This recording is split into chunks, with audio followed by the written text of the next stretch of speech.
like hitting our stride in the middle of the afternoon. Right? So awesome. Yeah, I mean, it's, I only got 2 hours left, maybe 3. I'm not sure, but when you're interviewing on a consistent basis, time just flies by. And especially when they're interesting. Yes, exactly. We got another interesting one here, too, absolutely. for sure. I'm going to learn a lot on this conversation. I got a can feeling assure you will. That. You might even learn something. All right, so we got Mike. Mike, if you would just real quick self-introduction, give us your name, who you're with, what you do. Yes, good afternoon. I'm Mike Barrett. I am with PennDOT. I work in the photogrammetry and survey section of PennDOT. Okay, nice. We were in charge of photogrammetric mapping throughout the state. Wow, that's a big job. He's like, yep, it is. It is. All right, Chad, go ahead. I am Chief of Surveys underneath Mike for the Photogrammetry and Surveys Department. Okay, all right. So what's your guys' connection to being here at Trimble Dimensions? We use a lot of the Trimble software and equipment for surveying. Okay. Mainly in ground control to support the photogrammetry. Yep. And so have you worked in the public sector for a good part of your career? I did, yes. I graduated from Penn State Wilkes-Barre in Nice. 1999, and I worked Okay. up until about 2009 in the private sector. In the private Before sector? I came to PennDOT. Okay. How about you, Chad? Pretty much the same thing. I graduated Penn State Wilkes-Barre in 2004, and I worked in the private sector until about 2014 when I came here. Nice. Have you guys known each other for a long time? No. Not really, No. What drew you to go to PennDOT?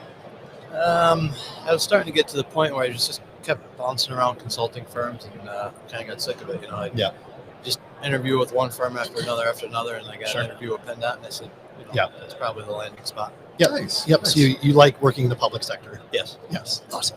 He's not going to say no. Oh, of course. Not going to say no. So you guys are working on a couple cool projects. Was it wall monitoring of sorts, right? Can you talk about that? Yeah, we were tasked with identifying any MSE walls throughout the state that we would have to scan and monitor over a 20-year period. Yeah. Roughly. Oh, wow. Yeah, they were given a certain parameter of length by height would fit into that, wall that we would keep monitoring every year. So what techniques are you using to do that? Is it like a LiDAR collect? Is it, conventional survey? How are you monitoring it? Well, we decided to go with scanning. Some are terrestrial, some are mobile. Gotcha. Depending on the size of it. Yeah. Gotcha. And that's where the Trimble connection comes in, I'm assuming. Yeah, we use Trimble Scanner. Well, we initially started with some different equipment, but we eventually turned into, Trimble. Okay. And talk a little bit about why you ended up using the Trimble products. I guess it started with the GPS units. The GPS units were really user-friendly, and we liked the way they were progressing with the technology and the accuracies and everything we got with them. Awesome. And the support, we're getting really good support with them. Yeah. So how accurate does this monitoring have to be? Well, obviously it's within the spec of the instrument, so we're, a quarter inch or so, up to a half inch. Yeah. So this is like a statewide program? Is that my understanding? Yeah. How often are you guys monitoring these? We on Or surveying them, I should say. yearly basis. Every 5 years, and then if it has issues, then we go back every year to 6 months, depending on what the district wants to. Gotcha. Yeah.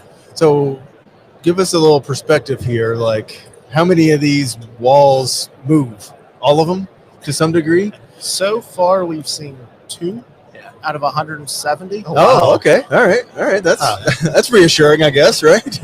Yeah. Yeah, the engineers did their job. Yeah. So what constitutes a problem? Is it half an inch? Is it what does it look like? About over in half an inch. Yeah. Oh, okay. So there's a lot of moving parts. You got control on the ground. That's a little bit of error. You got your setup error. You got whatever error in your mobile mapping. So about a half inch or so. Sure. And you guys are coming back every year or every 5 years to the same. How do you line that up? I mean, I'm sure it's not easier said than done to come back 5 years later and then get a scan that you can just exactly overlay with the last one, right? Well, that was what we ran into. Obviously, we've only been in our position. I've been here 3 years. Mike's been here, a little over a year? About a year and a half. Okay. So last year we finished up the rounds, and they were like, well, pull the old data in. And I said, well, what's the old data from? And it wasn't compatible, so we had to go buy a different system to make it compatible. And then, then we basically said, okay, from think we started in 2012. That was the baseline scan, and then every one after that is compared to the baseline scan of, okay, is it the same? Has it moved? Has it shifted out of plumb? Yep. Right. Yeah. Talk about the workflow a little bit. I'm curious because you said some of it's mobile collect, some of it's terrestrial collect. Talk about merging those data sets and why Trimble's, software is really good for what you guys do and have to do. So we just did a proof of concept of one of our vendors on the MX50 there. We were looking into purchasing one, and so we, up until this year, have done everything terrestrial scan. Okay. But we have some giant. We actually have the second largest MSE wall in the U.S. Really? Our state. It's like 2.3, a little over 2.3 miles. Holy crap! So to scan that conventionally was taking us, Oh my god! Yeah, I mean, forever. by the time you finish, you just go back and start at the beginning again. Yeah, the Great Wall of Pennsylvania. Yeah. I love it. So we talked to our Trimble partner, and we were like, he's like, why don't we try to scan it with the mobile scanner and see what results we get? Nice. And it came out good, and actually it cut way down on the control we needed. Oh yeah, sure. You're not sitting at point every 150 feet down the road. Right. Even from a safety, you don't have a guy out there for Yeah, a month and a half standing in traffic. Yeah, trying to exactly. Scan a wall, and Yep. So it was really comparable to, what we're seeing out of the terrestrial scanner, and it was way. In a long run, it'll be way more cost effective to Right. Oh sure. use a Yeah. system like that. So That month and a half is cut down to what, a couple days or something like that. yeah, Right? you're talking a week to set the control and about an hour to drive it, maybe. If that. Wow. Yeah. So how do you prep the field crews to do this project? What does that part of the workflow look like? Well, we got somebody to go out and set the targets, survey them, level them. And then we had the last time we had a guy drive it, so we had to just coordinate that. Okay. Came out and drove it and transferred the file over to us. Gotcha. So do you need like a whole big police escort to clear the way? Is this like a big extravagant thing that blocks traffic for an hour? Usually we just have, because we're kind of finding out roughly like 45 mile an hour is kind of the sweet spot to scan stuff. All right. Nice. That's not too bad. So, no, so if it's on a secondary roadway, it's not bad. If you're trying to go down I-79, that's a little bit more of an issue. Yeah, for sure. So normally what we've been doing is the scanner vehicle with lights on it, and then like a follow car just to try to make sure someone's not Yeah, blocking 3 the feet behind the scanner. Yeah, sure. Right. Trying to pass them going down the road. But that's usually about it. We'll throw some signage up that says, hey, survey work ahead. crews. But Yeah. Right. No, we did. Yeah. We did have a separate project in another district where we had a different scanner we had already purchased, and that was quite a logistical nightmare because you can only go about 25 miles an hour. So we had 2 lead cars, two trucks, and then we had the scanner, Gotcha. and then 2 cars behind it. It was a 4-lane divided. Yeah. And I think the speed limit was 45, but there was a downhill where cars and trucks. There was a quarry there. There was a lot of tri-axles going down real fast. wow. So that one was a little bit more logistically planned out. Yeah. Talk about the software platform a little bit. TBC, we've been using that for quite a while now for all of our scanning needs. Okay. And the mobile side of it is really it cut down on the processing time by a lot. Yeah. So Yeah. So knowing what you know now, what other applications do you see going forward outside of just wall monitoring? we've started, for a few years now, we've had the consultants do it, but we're looking at if we can get a mobile scanner in-house, bridge deck clearances, Okay. anything Yeah. like that. Yeah. There's a big push now in the state to try to categorize a little more often all the bridge deck clearances. yeah, I guess it's a problem with tractor trailers hitting our bridges. So I can see that, Whether right? it's a matter of them overlaying the roads too much or whatever it is, but they're hot on that. Well, let's see. I thought there was a bridge collapse I-95. not that long ago.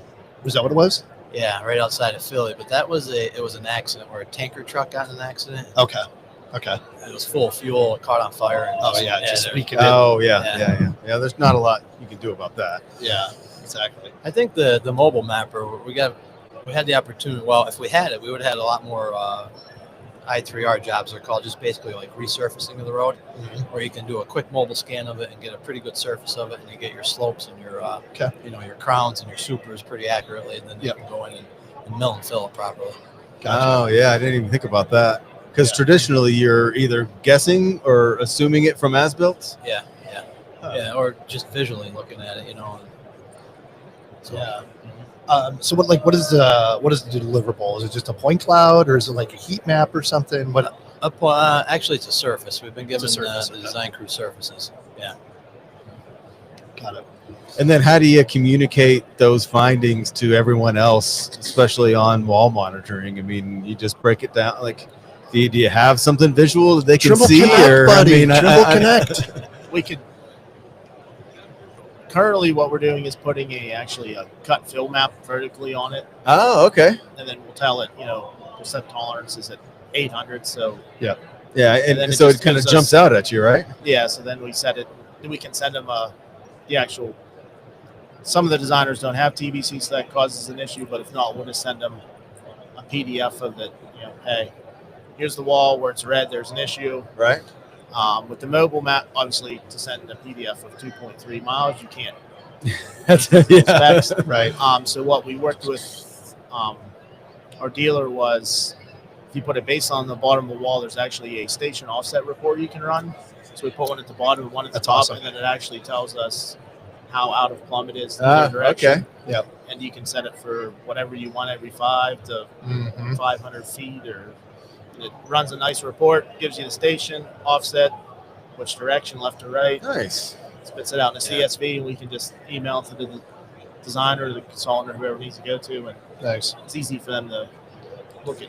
Engineers love to look at their numbers and spreadsheets. Oh yeah. You can't get too visual with engineers. Like, give it to me in a CSV file And confirm. It'll jump off the page. Yeah, we kind of had to use some. Our vendor helped us out with that too, like as far as using the tools within TBC to kind of figure out what tools to use in there to create those things too. Sure. There's not a clear-cut path for it. Right.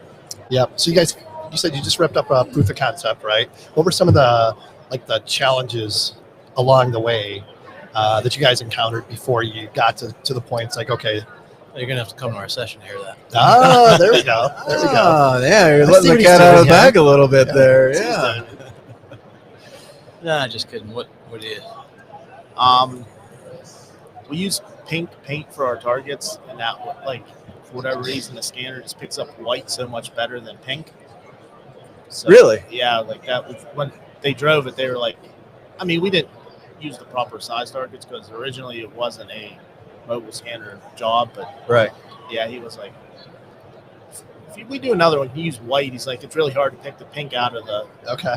Interesting. with the reflectivity of it. So Huh. I think we also figured about a third of the cost roughly with the mobile scan. Oh wow. Time and definitely, everything that went yeah, into about it. a third of the time and half the cost in man hours, but a third of the time. So that's 3 jobs you get done in the amount of one. Wow. Yep. Pretty cool stuff. Yeah, for sure. And you don't really, okay. you don't really give any accuracy up for it either. It was you're finding almost equal accuracies between the terrestrial and mobile. Nice. That's Really? awesome. Trimble likes to hear that, I'm sure. Yeah, I'm sure they do. What else you guys want to get out there? I don't know. We're trying to expand our drone work with our photogrammetry. As far as what we can do with that. Okay. Trying to find some little applications here and there. We're finding roundabout studies are a pretty good application for it. Okay. Or Makes sense. areas where we flew traditional photogrammetry, but district might come back in a few weeks and say, oh, you know what, we need a little bit more mapping here or there. Yep. Instead of putting another fixed wing up in the air, we could just send the drone out and do a little more mapping and tie it in that way. Nice. Yeah. We had a district that did. We had a rail bridge, a single track rail bridge over a river that you couldn't access by foot, or a person couldn't walk on it without going through all kind of problems with the permits and everything. So we were able to do some a flight with that and do a 3D rendering. So we like to keep expanding on that. Right. Yeah. You guys got a pretty robust aerial mapping group, it sounds like. Yeah, we have our mapping manager's been there over 25 years. He has a ton of experience. he's a certified photogrammetrist. He has a Oh, there you go. good relationship with a lot of people within the district. Sure. Yeah. Awesome. Anything else, Chad? Not off the top of my head, no. No? Well, we appreciate you guys joining Yeah, us. This is a absolutely. great conversation. I learned something. I thought you would. I did. Mental notes. Don't Mental use notes. pink. Don't use pink. There you go. Appreciate you guys coming by. Yeah. Yeah, thanks for having